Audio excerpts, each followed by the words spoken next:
Hello बेटा जी, let's see the question. The statement first, the thermal stability of hydrides of carbon family is in order. हमें क्या दे रखा है बेटा जी? कार्बन फैमिली का हाइड्राइड्स का ऑर्डर दे रखा है। अब बेटा जी ई क्या? ई हमारे कार्बन, सिलिकॉन, जर्मेनियम, स्टेंसियम एंड लेड इसको रिप्रेजेंट करता है। The bond dissociation enthalpy of the hydrides of carbon family decreases down the group with increase in atomic size. ये क्या बोल रहा है बेटा जी? जब डाउन द ग्रुप जाते हैं हम तो बॉन्ड डिसोसिएशन एनर्जी क्या होती है बेटा जी? अपनी डिक्रीज हो जाती है। Bond dissociation enthalpy of hydrides carbon family decrease down the group with increase atomic number. क्या बोलता है बेटा जी? ये डाउन दी स्टेट जाते हैं तो क्या होता है? बाउंड डिसोसिएशन एंथैल्पी क्या होती है? कम लगती है जब जैसे जैसे हमारा एटॉमिक नंबर इंक्रीज हो जाता है। तो बेटा जी कहे शिव जी सुनो पार्वती।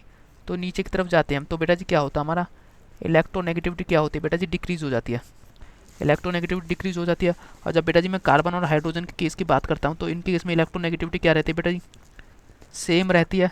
तो बेटा जी जो इलेक्ट्रॉन रहते हैं शेड पे इलेक्ट्रॉन रहते हैं, वो क्या रहते हैं बेटा जी? सेंटर में रहते हैं, दोनों के सेंटर में रहते हैं बेटा जी। बट बेटा जी जब मैं सिलिकॉन और हाइड्रोजन के बारे में बात करता हूँ तो क्या होता है बेटा जी? हाइड्रोजन क्या होता है? हाइड्रोजन की इलेक्ट्रोनेगेटिविटी क्या होती है बेटा जी? हाई होती है as compare to electronegativity of silicon. तो बेटा जी जो इलेक्ट्रॉन होते हैं हमारे वो क्या होते हैं? हाइड्रोजन की तरफ शिफ्ट हो जाते हैं।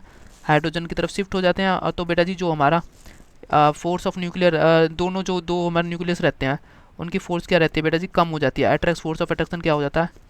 फोर्स ऑफ अट्रैक्शन क्या हो जाता है बेटा जी? मिनिमम होता है। मिनिमम होता है। ऐसे बेटा जी मैं डाउन डाउन जाते जाते पीबी और हाइड्रोजन के केस में बात करूंगा तो क्या हो जाता है? ये बहुत ही कम हो जाता है। ये क्या हो जाता है? फोर्स ऑफ अट्रैक्शन बहुत कम हो जाता है। और बॉन्ड लेंथ क्या हो जाती है बेटा जी? अपनी इंक्रीज हो जाती है, क्योंकि बेटा जी हम एटॉमिक साइज क्या हो रहा है? एटॉमिक साइज इंक्रीज हो रहा है। एटॉमिक साइज क्या हो रहा है? इंक्रीज हो रहा है। तो बेटा जी जब हमारी बॉन्ड लेंथ इंक्रीज हो जाएगी तो बेटा जी जो हमारी बॉन्ड डिसोसिएशन एनर्जी होगी, बॉन्ड डिसोसिएशन एनर्जी या फिर बॉन्ड एनर्जी कहता हूँ, वो क्या लगेगी? मिनिमम लगेगी, क्योंकि बेटा जी बॉन्ड लेंथ क्या होगी? हाई होगी। बॉन्ड लेंथ क्या होती है बेटा जी? अपनी इन्वर्सली प्रोपोर्शनल होती है बॉन्ड एनर्जी के। बॉन्ड एनर्जी के तो बेटा जी हमारे बॉन्ड एनर्जी क्या हो रही है? डाउन द ग्रुप जा रहे हैं तो बेटा जी बॉन्ड एनर्जी क्या होगी? डिक्रीज होगी। और बॉन्ड लेंथ क्या होगी? इंक्रीज होगी। हैंस बेटा जी the thermal stability of first is, हमारी स्टेटमेंट फर्स्ट क्या बेटा जी? करेक्ट है। और बेटा डिसोसिएशन एनर्जी क्या होती है? कम लगती है डाउन द ग्रुप जाते, तो स्टेटमेंट भी सेकंड करेक्ट है हमारी।